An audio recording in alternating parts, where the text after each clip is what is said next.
Welcome to Christ Church.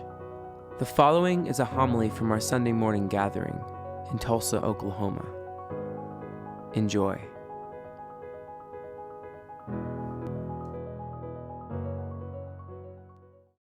My name is Denise McKinney. I am the pastor of The Well, a dinner church here in Tulsa, and it is my joy and privilege to be with you in worship this morning.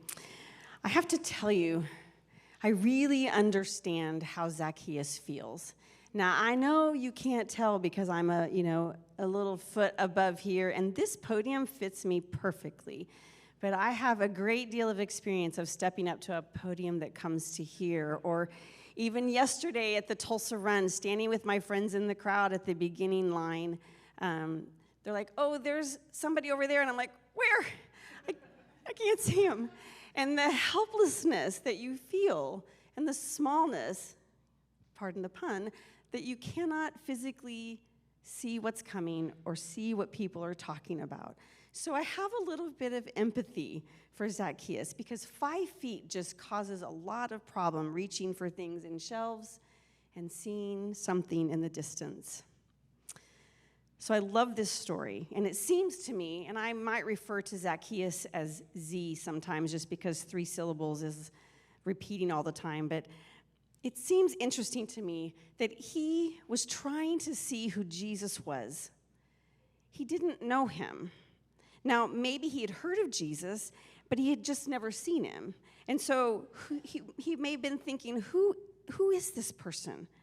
Who is this man who I've heard of healing and telling amazing stories and challenging accepted norms wherever he goes? What's he like in person? And what if Zacchaeus had been feeling just a little unfulfilled in his life and his work because he was, of course, not a very popular person? What if he was tired of being the communal bad guy? Maybe he wanted some kind of change, and he'd heard these stories of Jesus, and he didn't know what kind of change he wanted, but he thought maybe Jesus could help him figure it out. Or maybe he truly had never heard of Jesus, and he was just wondering, what is all the ruckus in town? What's this parade of people coming through and shouting and excited? Maybe he was thinking, hey, this guy, this is the kind of person, this is a good connection for my business. Maybe he was hoping to just wiggle some good favor in the community by befriending and hanging out with the new guy. Either one of those stories could be possible, but it doesn't really matter to the people around Zacchaeus. The people lined along the road did not care if Zacchaeus could see. They didn't like him.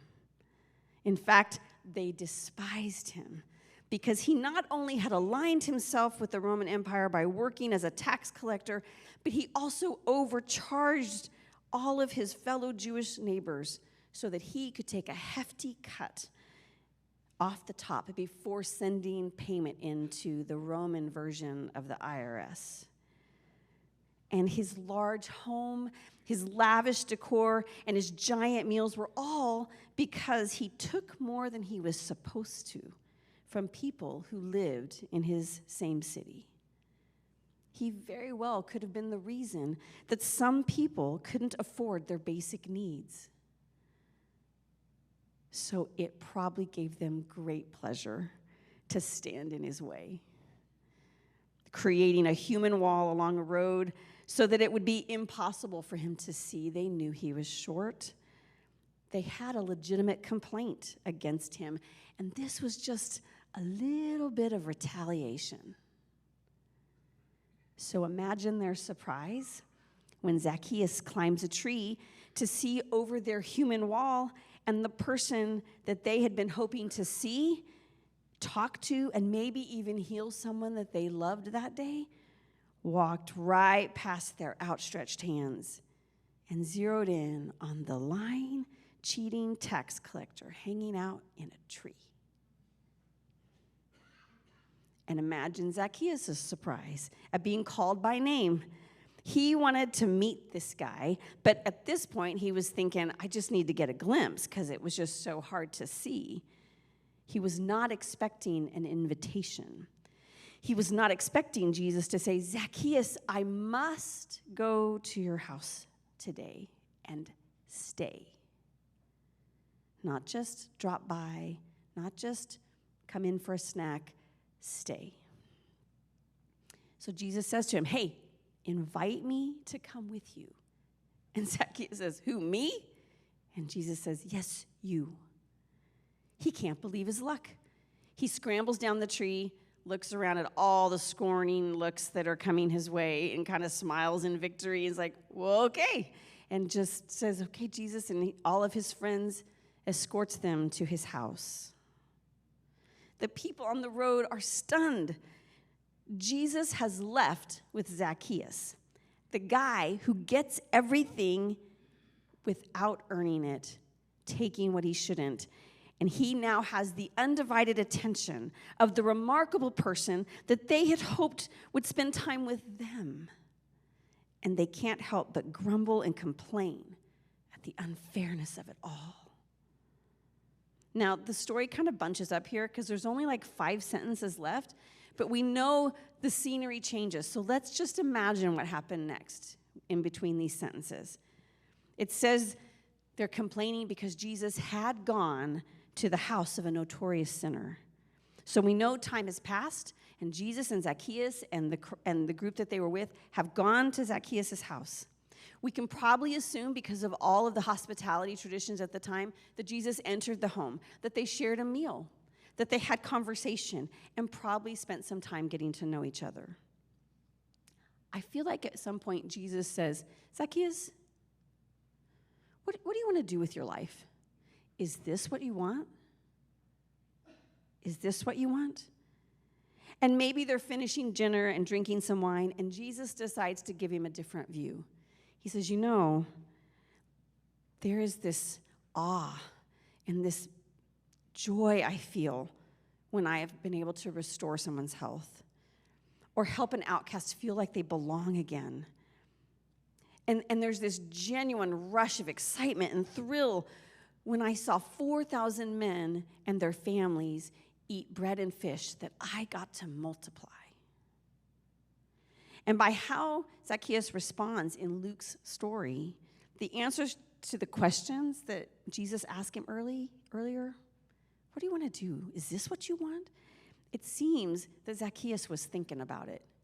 And maybe he said, Jesus, I don't know. I thought I knew what I wanted. I thought I had it all. I thought I was on the right track. But now I have all that I could ever want materially and no friends, and people hate me, and I don't seem to have any purpose.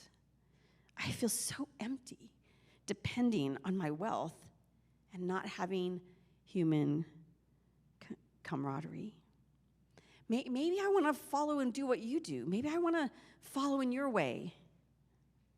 And maybe at that point, Jesus said, you can. You can follow in the way that I live. You too can restore things in people's lives. You too can multiply what's been given to you and make a difference and give it away. And for a second time that day, Zacchaeus said yes to an invitation to come down from his high place and go and do. So he puts down his cup of wine, he stands up as if to make a formal announcement, and he says to everyone in his presence, today I commit to giving half of all my wealth to the poor, and if I have defrauded anyone, now that's an understatement, who hasn't he defrauded at this point? I will pay them back 4 times what I took dishonestly. I can just see Jesus smiling warmly. He loves a good ending. He joins Zacchaeus at the head of the table, places his hand on Zacchaeus' shoulder, and says, today, salvation has come to this house. Because Zacchaeus, in case you forgot, or someone who decided your story disqualified you from belonging in God's family, remember, you are a son of Abraham. You are a part of the legacy. You are a part of the story, the redemptive work God is doing in the world. Now go and do it. Wow. That day, Zacchaeus is initiated into a new story, a new purpose, a new identity, a new way of living. But it was actually the story he was always meant to be a part of. He just hadn't realized what God could do with the life of a wealthy, despised tax collector. He couldn't see Jesus at first, but when he finally did see him, Jesus called him by name, and he asked Zacchaeus to invite him into his house. And when Zacchaeus let him in, those intimate places where he eats and sleeps and drinks, Jesus got busy showing him what was possible that he could not see before. But wait, what about the people we left along the road? Doesn't their story matter? Don't they have some valid complaints and needs that should be met? The answer is absolutely yes. But as is typical with Jesus, not in the way that we think it should. You see, their restoration of resources, the restoration of their hope for better days, their ability to move on from grumbling and complaining and being frustrated, even though that was justified, it's bound up in Zacchaeus' redemption. They cannot be healed, whole, or feel safe until Zacchaeus' life changes. And when he figures out his purpose to be honest and generous, their life changes too. Frederick Buechner says, compassion is the sometimes fatal capacity for feeling what it is like to live inside somebody else's skin. It's the knowledge that there never can really be any peace and joy for me until there is peace and joy finally for you. This story to me is not really about Zacchaeus, or at least not just about Zacchaeus. It's about community. It's about how one person can tear things down with ambition or rebuild and restore with generosity and humility. On any given day, I can be Zacchaeus, taking more than is mine to take, or keeping more than I need to flourish. And on a different day, I can be Zacchaeus 2.0, saying yes when Jesus calls me by name and says to me, invite me to come and stay with you. And over dinner and some wine, recognizing that my neighbor's peace and wholeness is bound up in my willingness to follow in the radical generosity and humility of Jesus. And just in case I forgot, or someone's convinced me that my story disqualifies me from being loved by God or making a difference, Jesus says, remember, you are part of God's family. You are part of the legacy, the story, the redemptive work that God is doing in the world. Now go do it.